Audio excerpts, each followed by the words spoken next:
These guys are ridiculous. These guys are ridiculous. Now, how about them damn Celtics? And we are back with another episode of How About Them Celtics. Sam and I are here recording Monday, February 26th, in the midst of a weird 2-day break. It's a weird week for the Celtics. Two-day breaks in a row, right after the All-Star break. I'm not a fan. I want basketball, and this Light is week. dragging it out even further.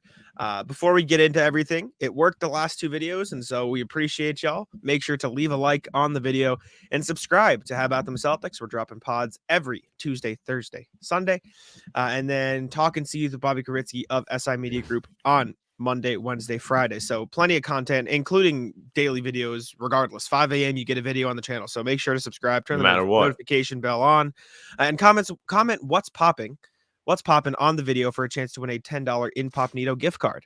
A lot of entries today, so your chances, I will say, if you comment what's popping, your chances are infinitely better than if you don't. So Correct. Big comment facts. what's Good math by Jack. And what's popping is officially back. Everybody has thrown their name in the hat, and we'll figure out who wins about halfway through the video today. Yes, sir. Yes, sir. But yes, please leave a like and subscribe. We appreciate it. And let's dive into some Celtics news. The first of which is something I know you are very excited about heading into the week. So to discuss Mr. Big Cat in his interview that he did. Super cool interview. Yeah. So if you don't know, as we're recording this, it's Monday, and Derek White and Peyton Pritchard headed out to Chicago to the Barstool headquarters on Thursday, or last week, sometime before they played Chicago. And they recorded an interview for Pardon My Take. Today, that interview came out. And there was some interesting stuff that we got from this. Even though it is a lot of like jokes, laughs, and a good time, they did talk about Blake Griffin. Blake Griffin, who was a fan favorite when he spent his lone season with the Celtics last year. And somebody that many have been like, how come he's not coming back? Celtics have their roster spot open. We have thrown his name out there many times, been like, why don't they just bring him back? Well, it sounds like Derek White and Peyton Pritchard certainly would like him to come back as well. Pritchard said he had texted Griffin 2 weeks ago, hey, you should come back. Mm-hmm. And Blake Griffin has repeatedly told everybody he's enjoying living life without playing in the NBA. So he's probably not coming back. And that can all but be confirmed by Big Cat's FaceTime of Blake Griffin during the recording. And Blake Griffin said he ain't coming back. He said, if you tell everybody I can still dunk, then maybe. So I heard Blake Griffin threw down a nasty windmill last week. Somebody saw it. Private runs.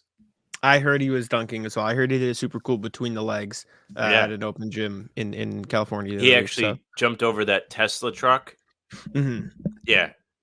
Instead of the Kia. So YouTube, flood the comments with what dunk you saw Blake Griffin do recently, and then we'll post it to Twitter, and then we'll get the narrative going. So make sure to comment what dunk you saw Blake Griffin do the other week.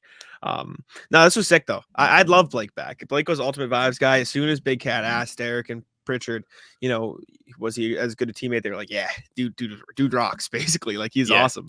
And I think, listen, you don't have to come back for the regular season. Just sign a Tristan Thompson contract. Just sign up before the playoffs. Like, come on, just like playoff run. No one would complain. Just wants the ring, right? Yeah.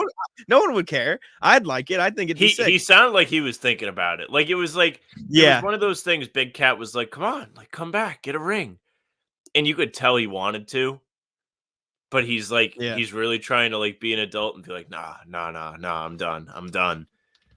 It's like when all the boys are like, you should play one more game, and you're like, no, I have to go to bed. That's what Blake Griffin is going through, except it's his entire life, not just like a night on Xbox.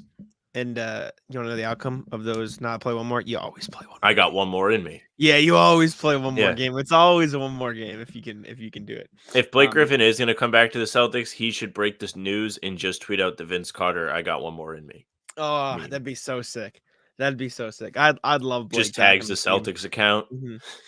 That is my top option for the 15th roster spot. It is Blake Griffin. Number one, above all else. Would love Blake Griffin back on the team. These guys. It would be even better if he was like a little bit out of shape. Like, it's kind of noticeable that he hasn't been really keeping up with it. He can but dunk, remember? no, he can still dunk, but he's like a little bit doughier. Like you can tell, like he's been taking it easy, enjoying like probably taking the kids out for ice cream. You know, Nah, because Joe would be a psycho. They'll get like Chicago in the first round, and he'll just put Blake in just to foul Andre Drummond. That's yeah. his one Well, job. that's the best part about Blake is like he's completely expendable. The only better guy Yeah, for the job is James Johnson. That way, if there's a fight, you have like your enforcer. true. Man, I miss Blake. Blake was so good. He was the GOAT, man. Yeah, it feels like a fever dream that he was actually on the Celtics though. Like it doesn't feel like a real thing that happened because True. he was so good for so long, and then he just kind of came to the Celtics and hung out. I saw somebody tweet out talking about Drew Holiday and how good he's been, and like Horford saying like the Celtics are the perfect retirement home for players. Like just play your role and you'll be fine. Like yeah, go ahead, Drew, go stand in the corner, That buddy. is Like go kind of ahead, funny. Al, go hang out. We Who got said you. that? Horford said that. I saw no, I saw it on Twitter. It was like some discussion. Shout out to whoever that was. I'll try to find it. Let me see. Celtics retirement home. They were talking about like Drew, how he's been so great in the corner this year. It was our boy. It was Jay Kissenberg. It was a beast. Oh, okay. Yeah, good. I knew it was somebody I knew. Yeah, because Trey TA1297, you'd recognize him from Twitter if you saw him. He tweeted, "I'm kind of Drew Holiday pilled right now. Guy's sick." Because Timmy tweeted out highlights of him and D White, and someone responded, "Drew on 15% usage is the GOAT." Trey said, "Just sit in the corner, buddy, and shoot when you open. We love it." And Jake goes, "Celtics are a perfect retirement home for aging stars. Alan Drew going to play till they're 50 in this system." Well, it's true. Like all they really I know. ask of them is to play defense. And then on offense, your activity level is very limited. Like you really don't have to expend yourself too much. You're not like continuously churning your legs trying to get by a defender or create a lane for yourself. You're just like, okay, oh look, I'm open. Easy look, bottom. Like that's Drew Holiday's entire offensive responsibility. Anything else on top of that is fantastic, but nobody's asking him to do anything else. Yeah, I love it. So Blake can still dunk. Come on Yeah. back. Would love it. Other highlights from the PMT interview. I listened on my way home, so I did my homework. It was very good. Derek White saying that about when he went bald, he was just like, "Yeah, I was just depressed after the playoff run last summer." I said, "Just cut it. Just fucking cut it. Just get it out of here." That's all time. That's phenomenal. What else was there? There was they kind of showed a good amount of respect for Joe. Like Peyton Pritchard was asked about like the different coaching styles because he played under Brad and Ime and now Joe Mazzulla. And he really went into detail and was like, you know what? The great thing about Joe is every single day he expects us to give it our all, regardless if it's a back-to-back, 5 games in 7 nights. He expects us to go out there and win and compete. And because of the personnel on the Celtics, Pritchard was like, listen, everybody here loves ball. We love to go out there and play.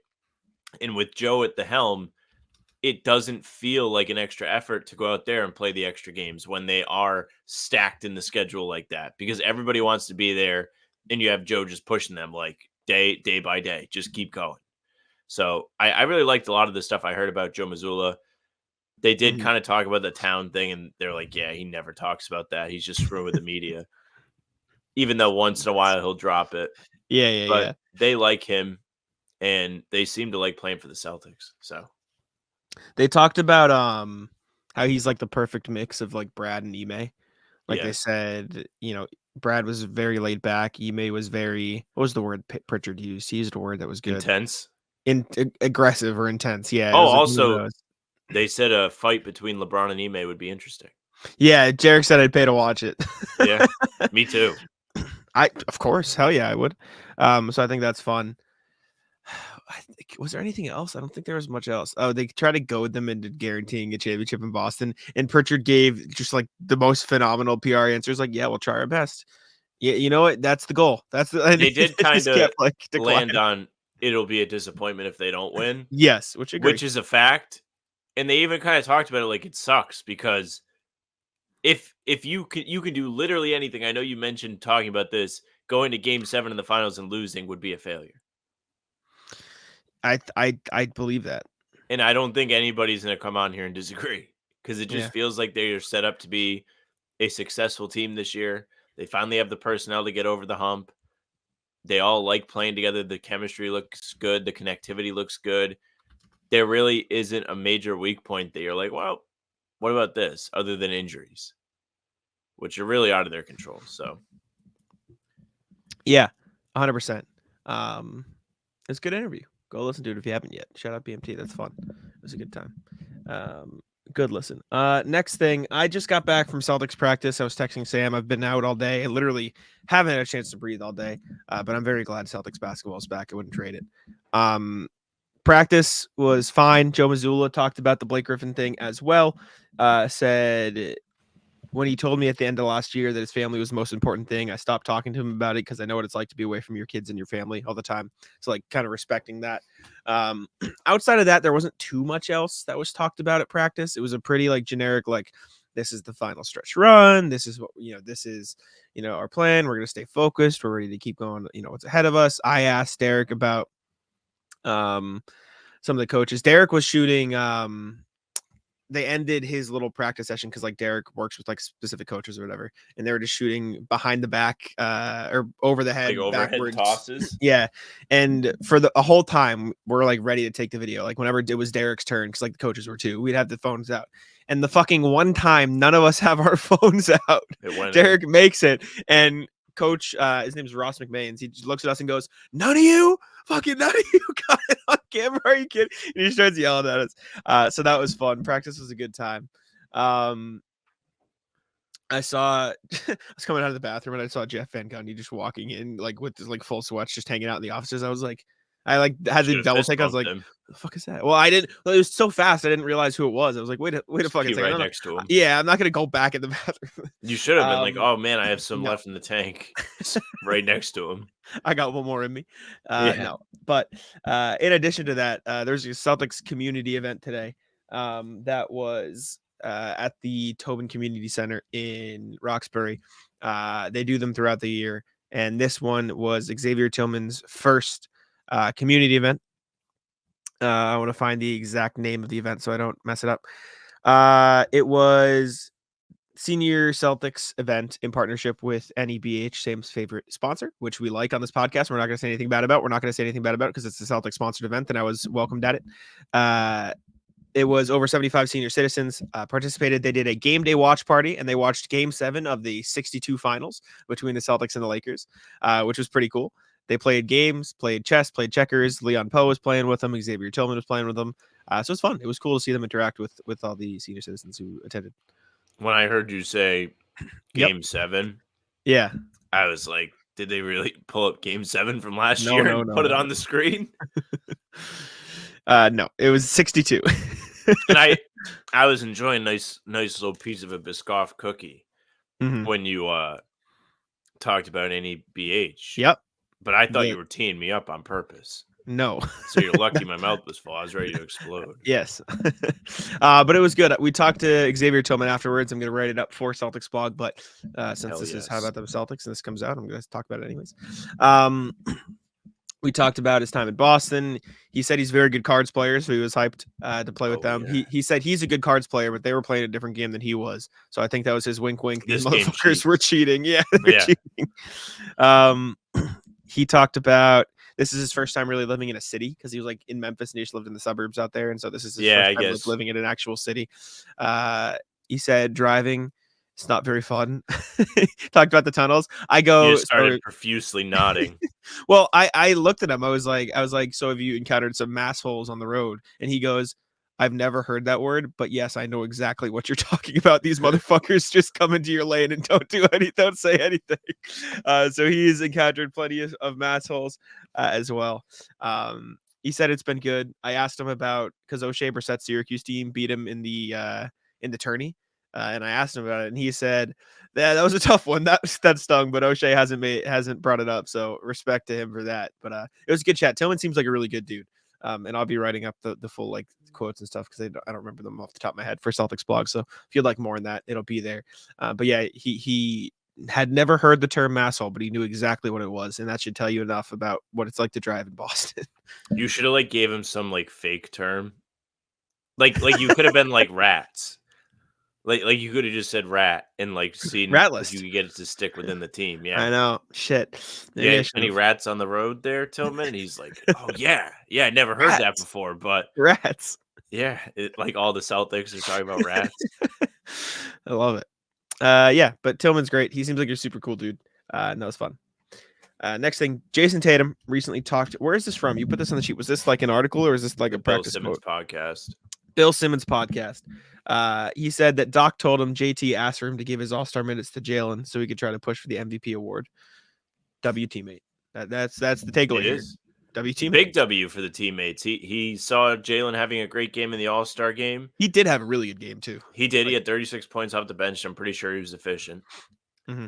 And Tatum was like, listen, I want him to have that sick Kobe trophy like I had last year. The one where he won it and everyone was like, yeah, the All-Star game MVP has won the finals every single year since they made this trophy. Tatum was like, Fucked. not me. Fucked. I don't know if it's the same year they won it, but I think every player's like to win it since then has won a championship in that. No, Giannis won it in 21, then Curry in 22, and then it would have been Tatum last year had they. Well, he won the MVP, but you know. Okay, I think there was something like that too, because like it was in like I know Kawhi won it too, and he like it was around the time he won the title. Yeah, but it wasn't the Kobe trophy. Okay. Oh, I see what you mean. Yeah. No, W Tatum. I mean, right off the back of Joe saying they don't have to be best friends, this comes out. Seems like they're pretty good friends to me. You know what's funny? That makes me think of like who is the last regular season MVP to win the title in the same season. It's probably been a while because it was Embiid and then Jokic, and then before that I think Giannis, but they lost. What was it? Giannis in 19 too? Yeah, Giannis back to back. Harden in 18, Russ in 17. He didn't win. Curry in 16, Curry 2014-15. Okay.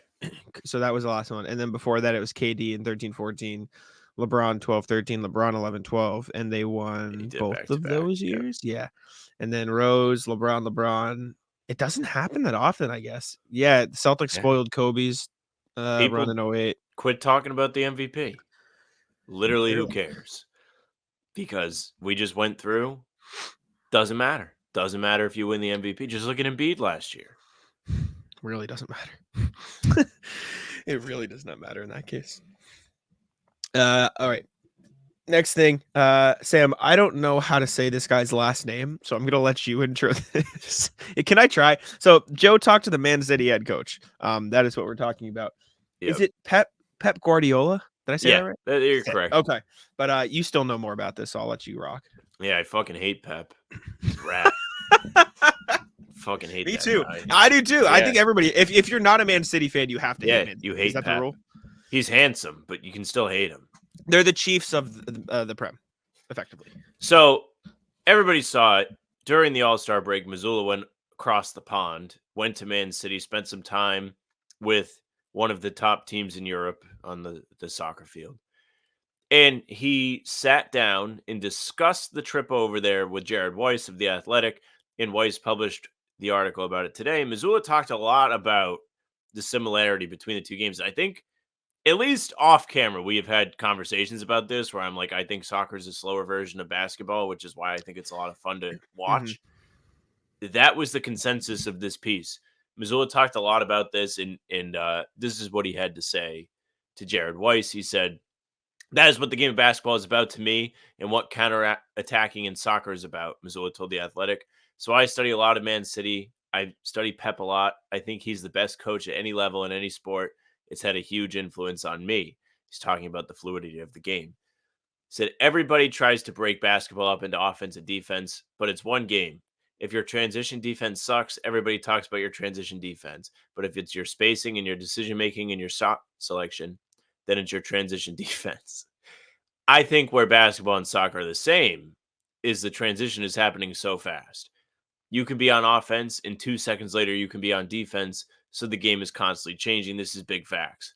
The only difference between the two games is the soccer field is so big that you have to have more people out there, and you also have people designated to play each side of the ball. So you do have defenders, you do have offensive players.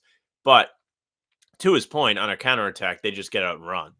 And they do have the breakaway opportunities where it looks like a basketball fast break. Guys are filling lanes. They're trying to get the best attacking angles towards the goal to set themselves up to score. Like, it does happen. So anyways, final quote from this: soccer and basketball, when I watch it, it's kind of the same sport from that tactical standpoint of how do you create advantages? How do you create 2-on-1s? How do you recognize weaknesses in the defense? And how do you take advantage of the angles? And I hate Pep, rat, fuck, very handsome nonetheless. He's a good looking guy. Very Respect handsome. Pep for that. This is super cool. This isn't the first time Mazzulla has talked about like drawing stuff from other sports too. Like he was when Gerard Mayo got hired as the head coach of the Pats, he was like, yeah, I watch wide receiver routes all the time. Like I watch the Dolphins and Tyreek Hill and Jay Waddle and like just sitting there watching guys seriously in, like training camp run routes.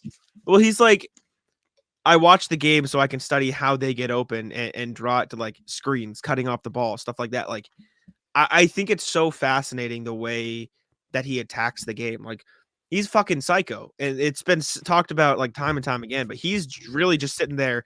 I mean, I swear this guy could be watching fucking Peppa Pig with his kids and be like, she really hit that. She really hit that dance move. I wonder if Peyton Pritchard can we apply it? How can this help us win a championship? Dude, he's psychotic, and this is one of the reasons why I don't understand why people dislike him. Like he is literally every aspect of his life. Like JJ Redick talked about this on the broadcast the other night. Like he's obsessed. Like this is all he does. Yep. And like he fucking took his All-Star break, went to Manchester, England to talk to Pep about, fuck Pep, being better at basketball. And Pep's a fucking soccer coach. Like this guy's insane in the best way possible. Yeah, he's Rhode Island Tibbs. Yeah. That's what he is. Except instead of going to the practice facility for his vacation, he went somewhere but just made it about basketball. Yeah, which is insane. I do love this philosophy. Yes, and we can get to whatever you're about to say, but I want to just harp on this a little bit more because it's the same thing. It's such a similar game. And to all the people that say soccer is boring, I don't know how you can like basketball and not like soccer. The best part about soccer is it's such a great team game where everybody has to be involved. The ball movement is key to the team's success, and it is the perfect thing to try and model winning basketball on, especially when you have a team as talented as the Celtics where everybody can score. In soccer, yes, there are attackers, but for the most part, everybody can score at least a little bit. They should be able to put the ball in the net if they're in position. So 100%. I just love the team first mentality that comes along with that.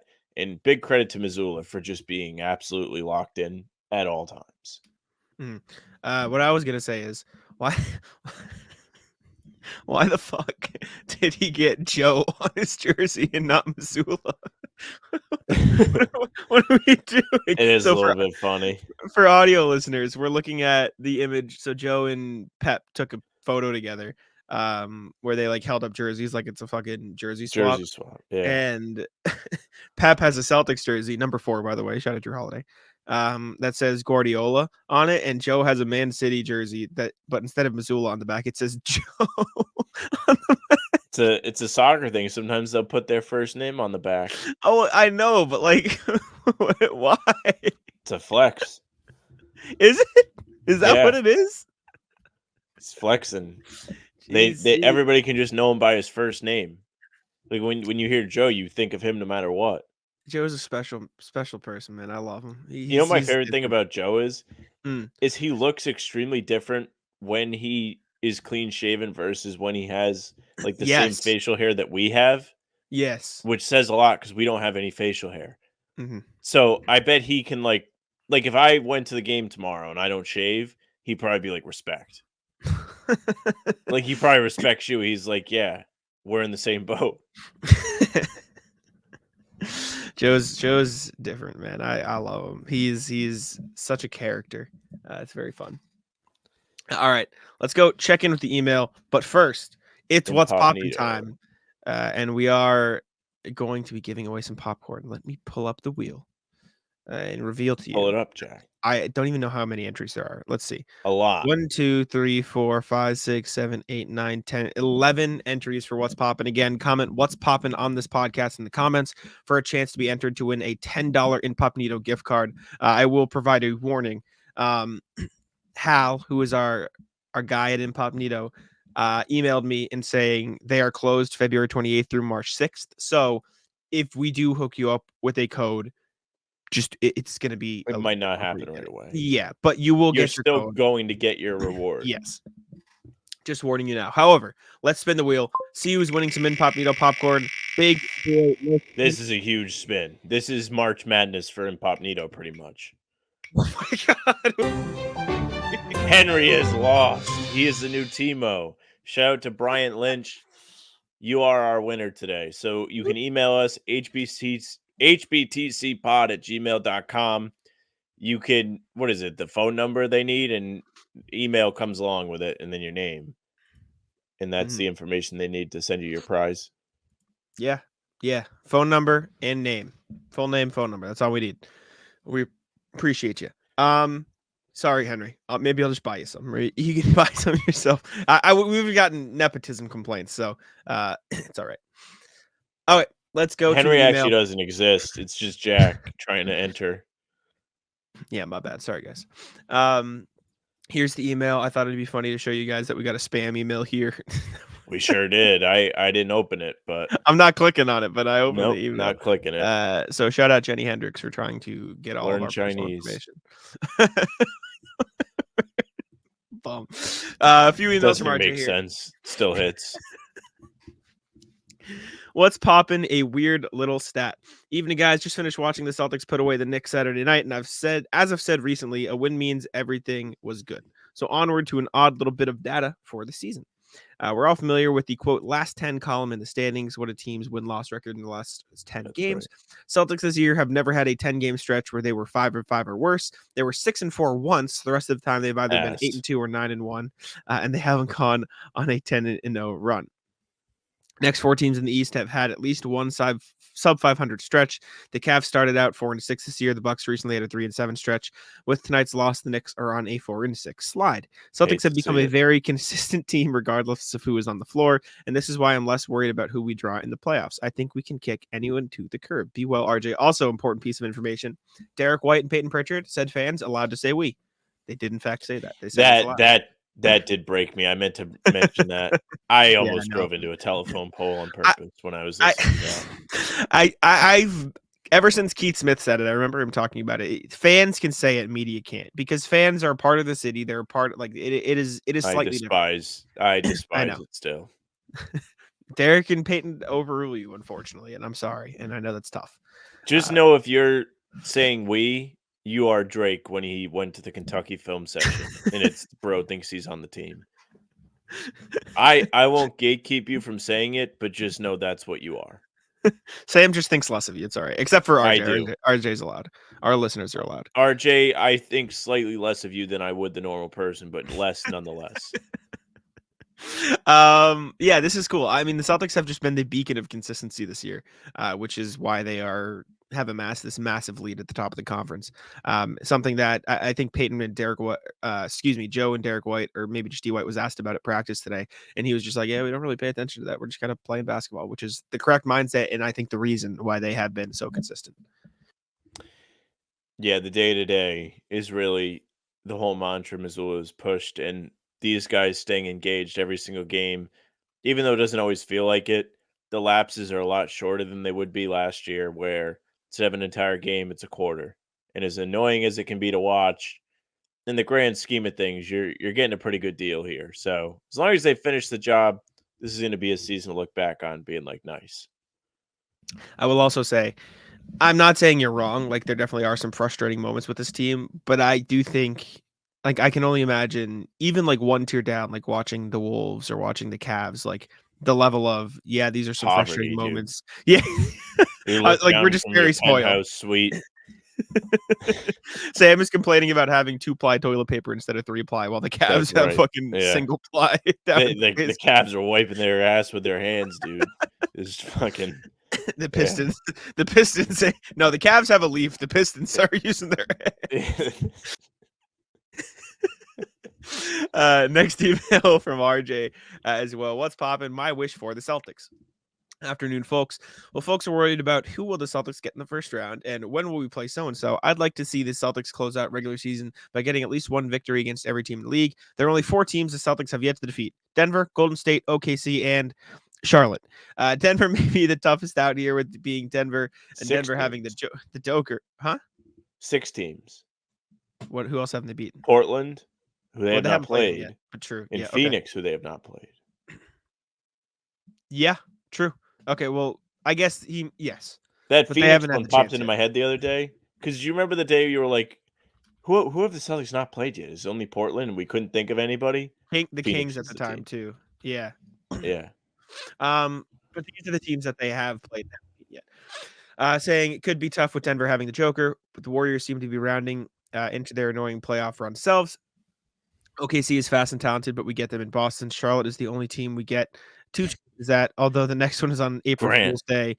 It's also another Monday night in Charlotte, sort of a Grant Williams perfect storm.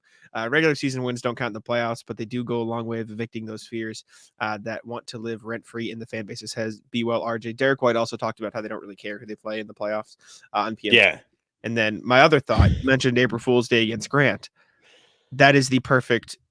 You remember when Jason Tatum said he'd come off the bench for a game before the yeah, season? it would be the perfect That day is for that. that is the game. Good call. Mhm. You need to ask them about that closer to the date. I want to get Tatum. On It's the got to be pod. either after. No, it's got to be after either a big time win or during a practice. Like it can't be after a close game or after like a super relevant game. You know what I'm saying? It No, has to be a yeah, moment for it. feel you on So that, of course. we'll see. But yeah, W. Like this. I agree. Beat the teams that you need to beat. 100%, obviously. And the Celtics have done a good job about that this year. You know, like I think Greeny posted like the last 8 games or whatever, and they just keep winning. And he's like, "This is what not playing with your food looks like. It's awesome." Mhm. They actually go out there and take care of business this year, compared to W. like years past. It's just like, oh wait, they lost to the Wizards. Like, do you remember that? I know they talked about it briefly on the part of my take appearance today, but Porzingis killing them with the Wizards last year was all time because before that game, Brogdon was like, "Yeah, we want the 1 seed." And then Yeah, they I do. just went out and got shit on. Yep. And Brad said, I want that guy on my team. Yep. Bring him here. Love it. All right. Last email from RJ. Let's pop in a brief reading list. Morning, guys. I'm glad the two of you were able to Hulk out against Twitter stupidity directed at Jason Tatum on the Monday morning installment to clear the taste of bad posts. Have some good writing on a variety of topics. From the Athletic paywall, Jared Weiss's great look at excuse me, how Coach Mazzulla's love of soccer has shaped the success of the Fuck season. Pep. Talked about it. Fuck Pep. But great article. Go read it. Connor Roche of Boston.com shares a more beautiful game thoughts on Tatum's contributions in the win over the Knicks. A little non-reading for you. Highlights from the main Celtics 130-100 drubbing of the Westchester Knicks on Sunday. Lots of love for Jordan Walsh and Kata in this one. And then finally, my own contribution of Celtics blog and how to begin educating ourselves on the CBA. Salary cap penalties as we head into the next era of the Celtics. Be well, RJ. Thank you. Thank you. We're probably not going to read everything or watch everything on the pod because it would be a 2-hour long pod. But thank you. I'll definitely check these out. You're a legend, RJ. We appreciate you. Yes. All right. Let's get into the NBA standings here. See what we got cooking up, see which teams are winning, see which are losing. I know RJ mentioned a couple Eastern Conference teams that were sliding. However, we can get in here and take a look for ourselves. I always have to pull up the Google NBA standings instead of ESPN because they have the win-loss, and I don't think ESPN does. But here we go. Let's see who's winning and losing. Good to use the good old Celtics. NBA.com. It's true. I'm just so used to this. It's just like muscle memory. Celtics 8-game win streak. Cavs just won 1 in a row, but they're back to 7-3. Bucks 5-5. Knicks 4-6. Sixers 3-7. Sliding. Not very good there. Although the Bucks have won 2 in a row. Awful. They got murdered on national TV yesterday. I had the game on while I sat here and hung out, and it was not pretty. Granted, they played Milwaukee, but they look rough. The loss of Embiid will do that, I suppose. Pacers and Heat have both won 3 in a row. Good for them. Magic just lost one, although there was they did have a big win over the Pistons, ironically enough. Did you see Paolo's interview after that one? Wasn't he like emotional? Yeah, well, he was having like a really shit game, and he was just like, "Yeah, my teammates just like kept telling me to shoot. They kept lifting me up, dude. Just almost fell to his knees." Nets are fucking tragic. Firing Jock Vaughn was a real good look for them. They lost by like fucking 50 in Kevin Ollie's first game as the interim. Like, yeah, Jock Vaughn was the problem, guys. Good job. Raptors won 2 in a row. They blew out the Nets, I think it was. They blew out somebody. Hornets won 1 in a row. They're now 5-1 in the Grant era. Red hot. Love to see it. Wizards now 11 in a row. Sirens 11. Yep. Pistons inching their way back towards the 10. They're at 5 now, Sam. I saw the Pistons won yesterday. Is that false?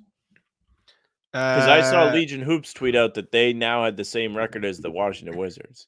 I guess that was fake news. Did I I get don't got? think so.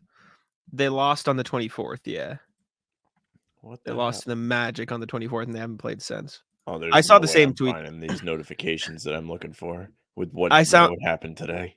I saw the same thing you did though, so I'm confused because they are still 1 win down on the Wizards. But anyways, Western Conference. Top of the West is winning. 7-3 T Wolves just won 1. Thunder have won 5 in a row. They're 8-2 in their last 10. Nuggets have won 3 in a row, 6-4. Clippers and Kings and Suns all 6-4 as well. Suns, Pelicans, Mavs, Lakers all 7-3 in their last 10. Warriors 8-2, while the bottom of the West is shitty. But the Western Conference, you're either 6-4 or better, or 3-7 or worse. There is no in between. Everyone is either winning or losing in the West, and the playoff picture is starting to really take shape with the Warriors in 10 and the Jazz and Rockets falling out of it. So, hate to see it for the Rockets.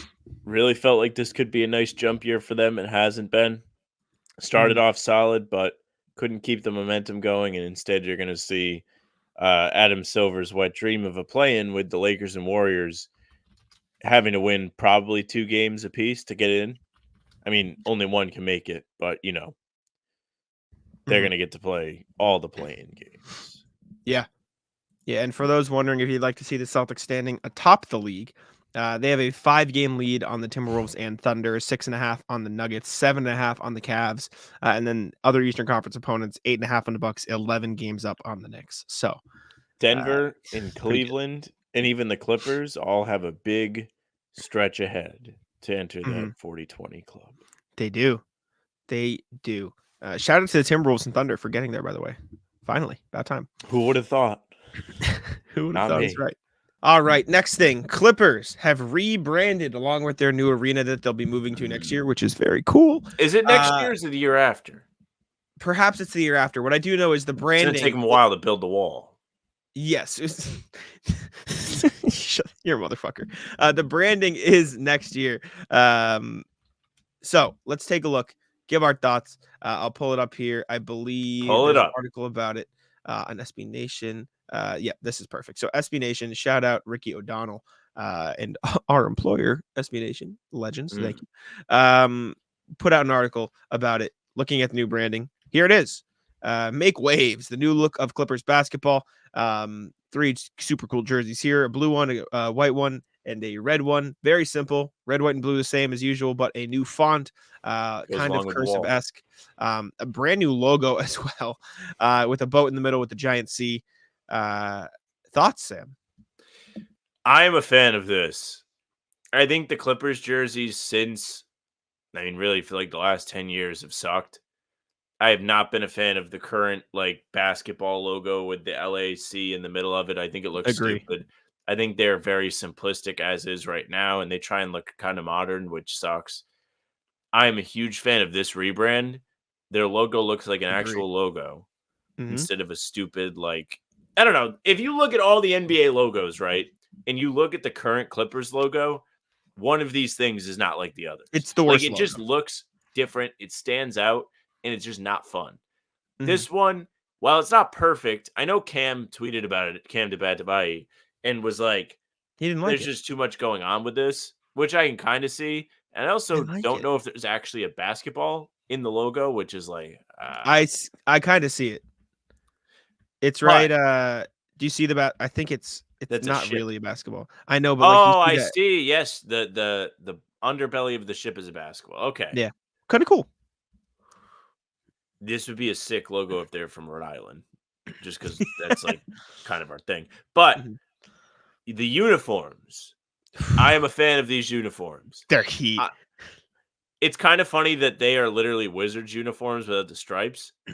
Yeah, I will say that white Clippers uniform with the blue, that might be one of my favorite uniforms in the league. Genuinely, it might be one of the best uniforms Clippers in the NBA. will buy it. Yes. Very sick. The red one, I like it, but I think the text should also be white, maybe with blue trim if you want to incorporate the blue, but I just don't think you're going to be able to see that. If you do that thing where you space your eyes out, you're not going to be able to see it that well. That one looks the most like a Wizards uniform. Yep.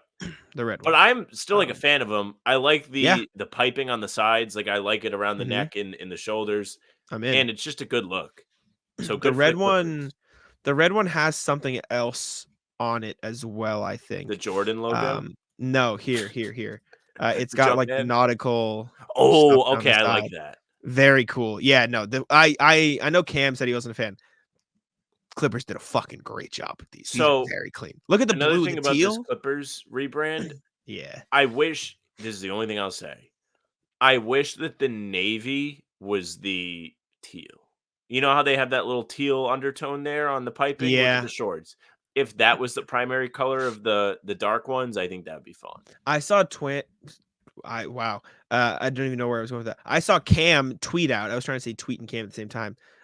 A version that he liked, or what he thought it would be. Why am I not like C to bet? Oh, it's Cameron. I was like, what the fuck am I looking at?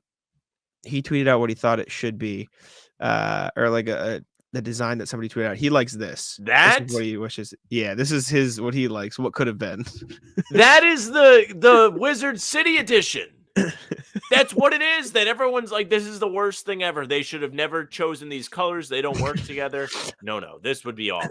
I don't I mind don't the like colors. that The teal. Wizards' It needs colors to are be more worse, blue. but sure.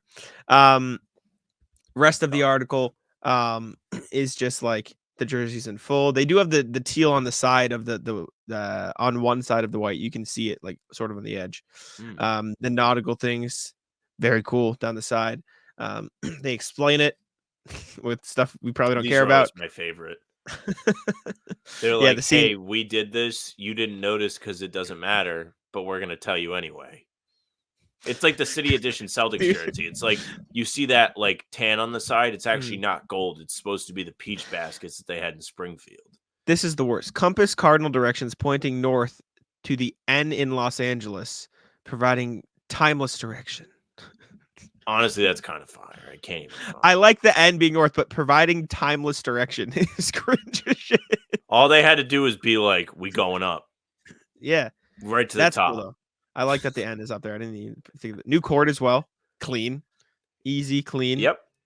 Coordinates, cool. Fine with it. Yeah, where are the coordinates on the sideline? Very good. Yeah, yes, on like the bottom right here. Look at that. See, the red doesn't work. You can't read it.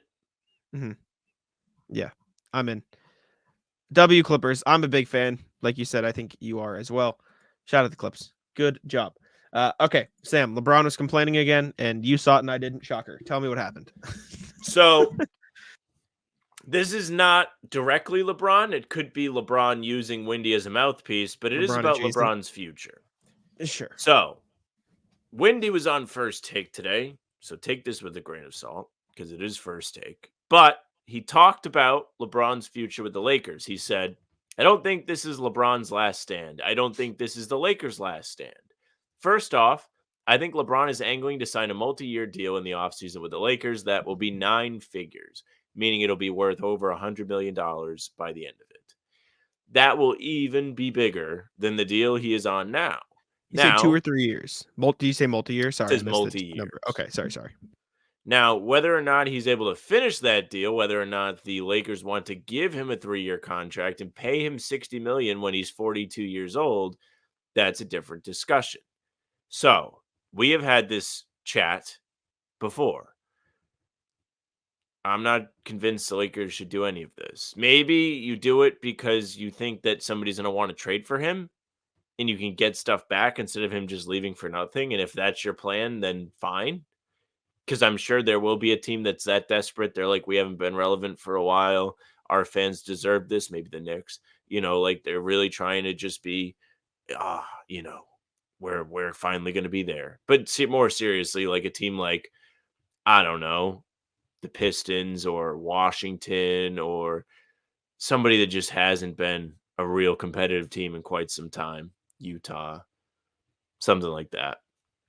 Yeah. But if I'm the Lakers, I don't really want to pay him this money. I already think he's like bleeding them dry as it is. They're a 500 team and they're going to pay an aging guy even more money than he's already making for 3 years. I mean, listen, you do what you want, Lakers. I'm not going to stop you. But if it was the Celtics, I'd be none too pleased. I know you don't care about this, and rightfully so. by re-signing LeBron James, they will make triple that amount in the ticket sales and everything else going on in that city. So, Yeah, I but know, it's not about I that. know, It's about the I cap. I know. But if you are the Lakers organization and Genie Bus and Rob Pelinka, Genie Bus is saying re-sign this man right fucking now. And I agree with you that the basketball wise, it probably is time to move on. Regardless, I'm not saying he's a bad player, but I think the Lakers clearly haven't built a team where he is going to succeed, whether it's his fault or not. I don't want to get into that argument right now, but like, uh, they're not like it's LeBron James. You're going to resign him at the end of the day, which I know you can disagree with, but like that's just what it is. That's how it is. He is basketball. It's If period. you're talking about it from a team branding financial standpoint, you're absolutely right. Like they can make Yeah. a ton of money off of it. It just depends if you're the Lakers front office / upper management. What do you really want out of this? Do you want to try and compete or do you want to make money? And if the answer is just to make money, then sure, why not? Just go ahead and do it. He can Well, have you his tell me what they twilight want. years there. Well, I don't know. It's the Lakers. And as much as I hate the Lakers and I despise them, I think they're a trash franchise. They do have plenty of history. They do have plenty of championships. And it's at a level where it's like they should be trying to win. That's just, I mean, if you're the Celtics, you have that same mindset where it's like, we want to win a championship. We want to go out there and give ourselves the best chance to compete. We want to build the best team possible. We want to compete. The Lakers would not be doing that by bringing back LeBron. Plain and simple. You just can't. On this kind of money, you cannot do that. It's not Mhm. realistic. Now, if you wanted to take a pay cut, this is not a knock on his playing ability. It's just like with the pieces you already have, you don't have very much flexibility, and you already have a team with him and Davis on it where they're making plenty of money and it's not working. So it's only going to get worse. If he's like, Mhm. yeah, I'll play for like 20 million, which won't happen, it could be different. You could be more flexible in that sense, but this way you just can't do it. Mhm. Yeah. I'm in, or I agree. I don't know. They're gonna do it, but whether or not they should is a different question. Which, I will say, I did confuse the two next things on the topic when I said LeBron complaining. Yeah, sorry, that was the confusion here. I combined them into one because I think it was the same topic in my head. But something else I didn't see: Lakers are complaining about free throws. Sam, would you explain this to me as well? Yes, lots of crying going on out there on Sunday. ESPN's Dave McMenamin put together an article about their matchup with the Phoenix Suns in which they lost. And the talk of the town was all those charity stripe attempts. LeBron, all he could do was laugh Sunday when he was asked about the free throw disparity in the Lakers' 123-113 loss to the Phoenix Suns. Phoenix shot 19 free throws as compared to just 8 for LA, representing a season low for the Lakers and tying just the fewest such attempts in any game for the team since James joined the franchise in 2018, according to ESPN's Stats and Information Research. While James was exasperated, his coach Darvin Ham was angered. I am not one to use referees as an excuse, which is not true. Just look at the playoffs last year. Him and Kerr were having a whine-off in the second round.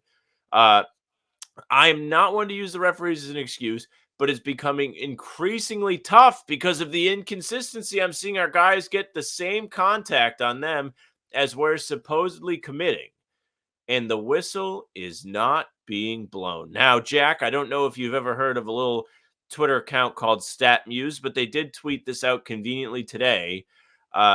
In the last 2 seasons, the highest free throw differential has been the Lakers at 792 more free throws than their opponents, and then the Knicks at 321 more free throws than their opponents. Little tidbit for you on this stat from the free throw gods. That gap is bigger than the Knicks and the 28th team on the list, meaning the second most free throw shooting team on this list and the 28th most free throw shooting team on this list have a smaller difference between them than the Lakers Yeah, and the Knicks do. that's special stuff. That's special stuff right there. Grade A Only irony. only the likes of the Lakers and LeBron could weep to this level. Just, I mean, read the room. Ever since the sleepless nights thing, what do they think they're entitled to shoot 20 more free throws a Clearly, game than their opponent? and still be bad, which is crazy, and still It not be is, very good. yeah. That's kind of right. impressive, really. They've had the chance at scoring 661 more points than their opponents over the past 2 seasons for free. Well, LeBron Or not a not very for good free, free throw but because of shooter. that. And they have still been bad in that time. So that it's truly some would say inspirational stuff that they've managed to do that. Some would say it's impressive. What makes you feel good That's about crazy. like being the little guy sometimes? Because there are like just from a podcast perspective, you might look at another podcast that might have taken our name and be like, wow, like they have like all of the assets, the platform to be one of the greatest podcasts in this field, in this small corner of podcasts. But Mhm. you can look and be like, well, even when you are spoon fed opportunities to be the best, like the Lakers are, there is still a possibility that will be messed up and it won't be taken advantage of. Mhm. So there is Yeah. hope for people like Jack and I. All right.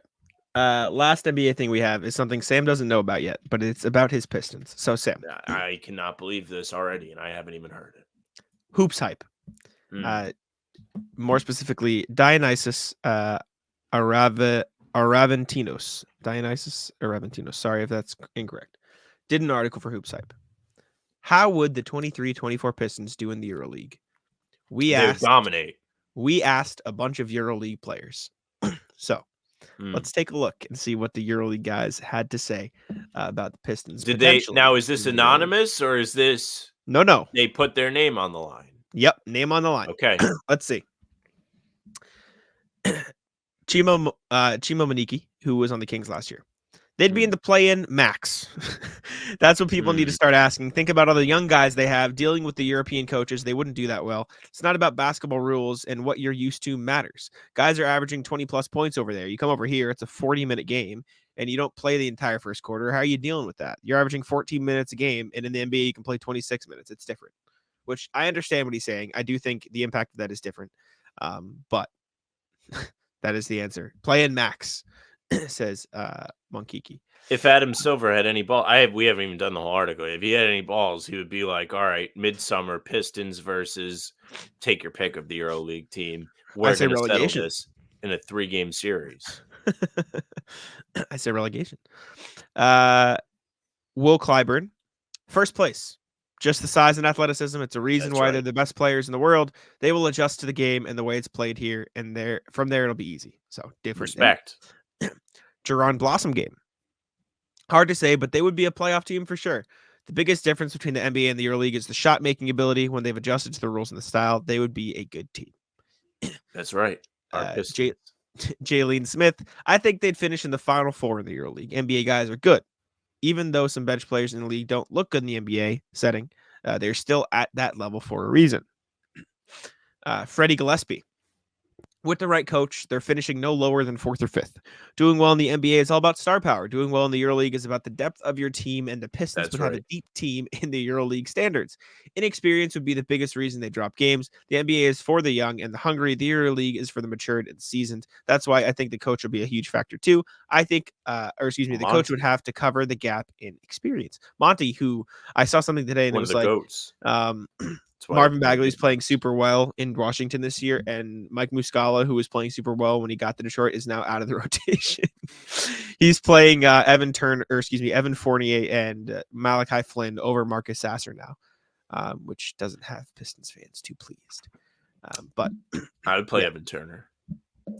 My guy. My bad. Matt Costello. I'd say they probably make it to the Final Four. After that, one game is tough for the championship. I just think it's too much talent not to make it that far. And then last one, Dan Oturu, who was also in the NBA, as were some of these guys. They finished somewhere near the top, probably the first seed. Honestly, they have too much talent for the EuroLeague. People forget the Pistons are an NBA team, and the NBA is the best with the best players from all over the world. Even though they lost 28 straight games, they'd still be far better than any current EuroLeague team. Sam, respect for your Pistons from a lot of these EuroLeague guys, they also don't want to bite the hand that feeds. It's true. Like, if you're in the EuroLeague, if you're making the jump over to the NBA, your landing spot's probably the Pistons. Like, of all the teams that you do not want to offend, Pistons number one. Chima Monkiki not getting a contract. Yeah. Whatever country you're in, continue to learn the language, buddy. Yes, sir. All right. Ready for the Ratless, Sam? Would you like to kick it off? Yeah, I can kick it off. Run it. I will do. I actually really don't have anything. Do you want me to go? Yeah, you can go. The traffic. So I was coming home from Boston today, as per usual. Sorry, my buddy asked me if I want to play video games. I told him we already have the game is 5 players, and I already have 5 players. No! And I told him he just texted me back. It's Liam. He just texted me back. Perish. Yeah, basically go fuck you yourself. should perish. I know it's not my fault. I was asked to play from a group of other 4 people, and so I already said yes when he asked me. But I'll pull it up on the screen here in a sec when I send it to myself. I was coming home from a community event in Roxbury today that Xavier Tillman spoke at, and I was trying to get home in time to record a little bit because Sam and I did some of it now. Or some of the recording of this before we did Talking Seeds with Bobby Gritsky, and some of it after. Now, driving in and out of Boston is not fun. It was not a good time. I didn't have fun. I get to the entryway, or I don't think that's the right word for it. I got to the on-ramp of where you get on to 93, whatever fucking highway is. I don't know highway names. We've been over this. I get there, and here is the traffic that I ran into. Let me share screen if Slack would let me send the photo. I'm sitting waiting 2 lights to get onto this on-ramp and merge onto the highway. And I just see this and I want to jump into the traffic. Well, if you jumped in the traffic, nothing would happen to you because those cars are clearly not moving. Yeah. And before this, I was behind a fire truck and a school bus, which is just like double bash your head against the wall. Tragic. Can't see anything. 0 visibility.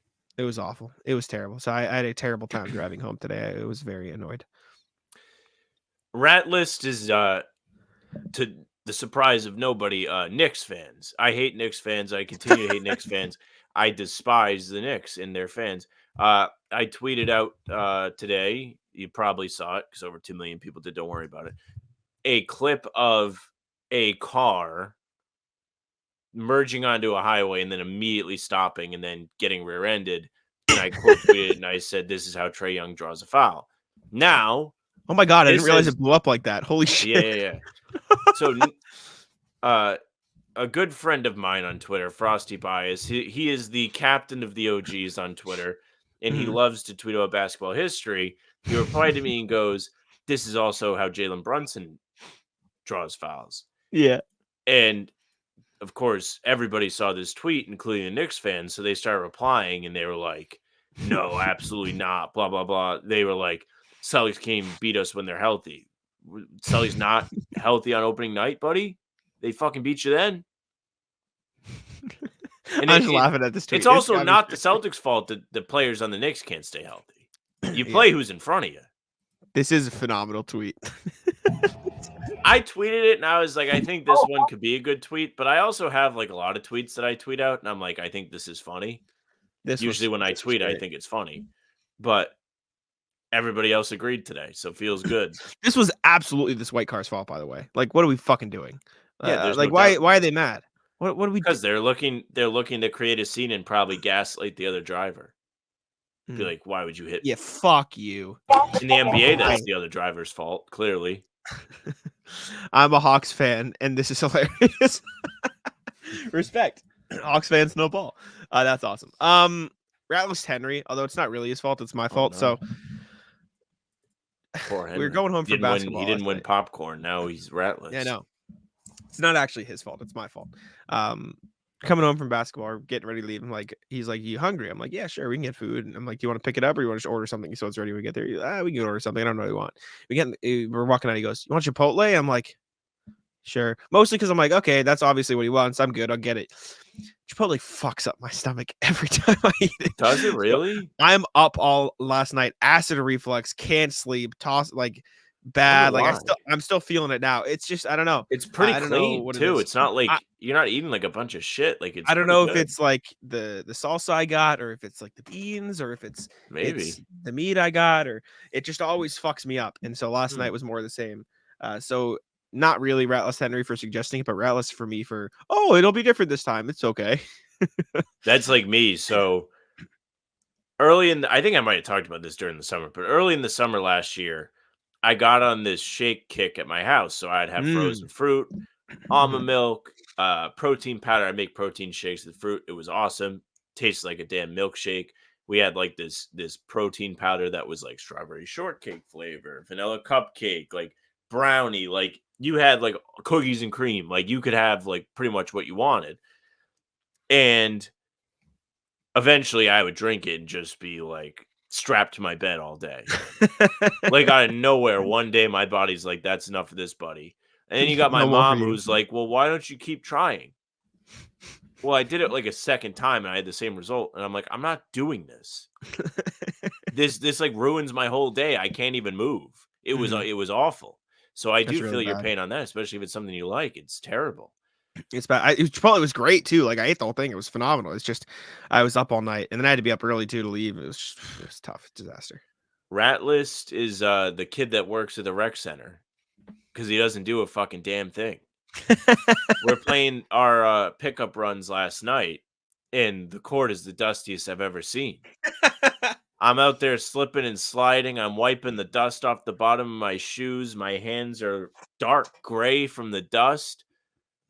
And he's sitting in the office watching Impractical Jokers. Buddy, get out there and mop the floor.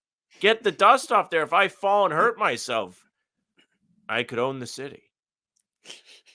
In the Mazzulla Rec Center, nonetheless. You can't use that as an excuse though for the possession I locked you up. I'm taking that. I said I'd say it on the pod, and I have to. No, that wasn't Got the your problem. ass. There was a shot in the closing minute of one of the other games where I had an open look from a spot that I'm comfortable shooting from. And I went to plant and I slid and then I missed the shot because I couldn't even fucking pull up. Yeah. It's terrible. I don't want to like try and like burst off of a dribble or anything because I don't want to slip and fall. It's terrible because then you have to like be out there and not play fluidly because you're second guessing like, am I physically going to be able to make this move? Mm-hmm. I was very hyped that I got your ass too, and you knew it. You were fucking. I was laughing with you on the way back down the other court, to the other side. I think I was just mad at myself. Because I got your ass. That's all me. And then you fucking outran me down the court the next time. I was pissed. Yeah, there was one I just pulled I was like shoulders with you. And I was like, wait a minute, I can just like take this to another level. I usually run with you when I'm defending you, but you just caught me off guard, and I was like, well, I'm cooked. That's the best is when you just catch somebody that they're not ready, and you know they're not going to turn it on. But yeah, Ratless, that kid just sitting there watching Practical Jokers in the back. He gave me tape to fix my glasses. So, oh, you need to get goggles. I know. I'll talk about that in a sec, but first I want to Ratless myself again. So Dan Roach, WBZ legend, met him today. Yes. Said he said hello. Yes, Bo. Why did he say hello to me? Well, I said because I said I know Sam because you know him. No, I don't know him. I swear you said you know him. Didn't you go to a game with him? I don't think so. Oh my God, you went to a game with Ian Steele. Holy shit, Ratless B. I thought you knew him. No. That's fire.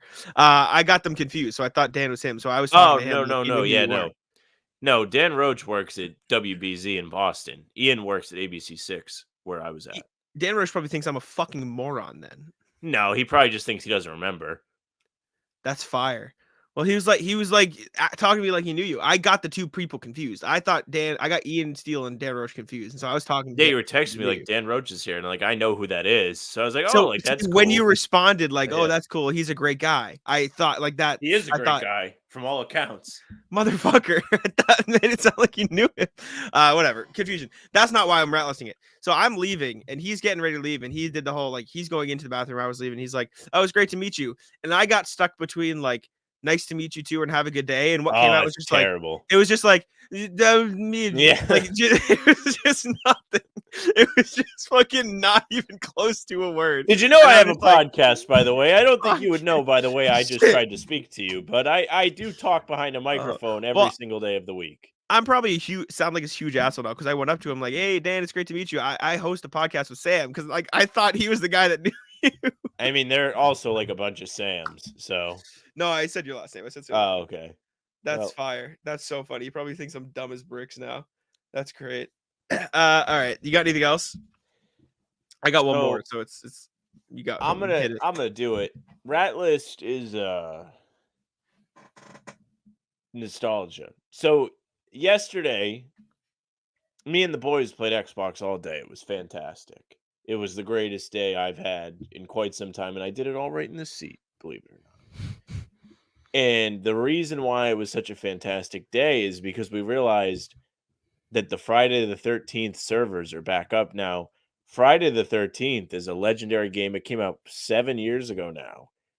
And the memories on this game with the proximity chat, just all time. So getting to be Friday. able to play that, just it was a That fantastic hits. day. That It's a hits. fantastic day. You got my boy McKenna, that's the killer, and he's like outside of the house. He's like, "Let me in. He's after me." Yeah. And he got your ass? Did you have somebody No, fall he for didn't it? get me. But that is like that's like always the story that comes up is like that's the shit he would do back in the day. That's fire. Rat list my glasses. I was playing ball last night. I took a basketball to the face. I have a cut on my face. I don't know if you can see it. No. Yeah, you can. There's a little dot. Oh It's boy. it was bleeding after it happened. But rat list, look at this shit. I have a big head. It's not this big. But the worst part is, so this side is already super glued from multiple accounts of whatever, right? Just That's get not new glasses. That's not the side that broke. I know I need to. It's okay. Well, I'll get it eventually. My dad is telling me that we'll get it done the other day. This is the side that broke. And as you can see, it didn't super glue super well. And the reason is, so this side, it broke like this at this angle, right? So I could leave it standing up and it would fit in place. This side broke at this angle. And so it wouldn't stay in place when I tried to super glue it. So I had to hold it there. But even when I held it there for like 3 minutes straight, didn't stick. It like I would take my hand off and it would come apart because there was stuff on my fingers, so it would pull it. So I was like I punched the wall like super angry. I was getting so fucking frustrated with this last night. So I had to leave it overnight upside down, rested on a paper towel, and like it wasn't completely on it because it would just come apart a little bit, but the glue was like in the seam and so it stuck together. But now there's fucking They just break. Yeah, but there's fucking paper towel on the top of it from where I had to rest it. And so now I'm gonna have to leave it for another, hours and hours on end later tonight because I'm about to go play video games. So I'm just gonna have to wear it like this while I'm playing with no stem on the side. But my headphones hold it in place decently, so it's all right. Yeah, the headphones are a lifesaver. Like, because I'll wear the blue light glasses. Sometimes they are locked in. Yep, ratless glasses though. Disappointing. My Skechers glasses that are now just Secker's glasses. You, Embiid, and Julius Randle all with Skechers. Shout out Skechers. All right, that's all I got. You got anything else? No, I don't have anything else. Alrighty. Well, in that case, we can wrap it up. Thank y'all for tuning in. We appreciate it very much. Make sure to like and subscribe, like we mentioned at the start of the pod. Turn the notification bell on if you'd like to see when we're live. Talking Seas with Bobby Kravitsky dropped last night. Appreciate y'all for tuning in. And I'll let Sam wrap it up. Yeah, thank you very much for listening or watching. Make sure you subscribe to the YouTube channel, like Jack said. We're coming at you every single day with new videos. These pods drop Tuesday, Thursday, Sunday. Talking Seas with Bobby is a Monday, Wednesday, Friday event. You also have game recaps coming at you the day after the games, 30 minutes before each game. We're here live on the channel, so come hang out. Pre-game's a blast. You don't want to miss it ever. Live at the Garden tonight, both of us. You get an in-person pregame. Also, Spotify and Apple, you can follow us there for the full pods and game recaps right to your inbox on those streaming platforms. If you want, you can email us, hbtcpod@gmail.com. As you saw today, we are going through them every pod. So you want to be a part of the pod, that's how you do it. You email us. We'll put you right in. You can also find us on socials at How About Them C's. That's for Twitter, Instagram, and TikTok. The Facebook is just the name of the podcast. You can follow us there for the streams. Those are also on YouTube and Twitter. Jack's Twitter is at Jack's1NBA. Mine's at Sam LaFrance NBA. That's it for us. Tic-tac-toe. Come on.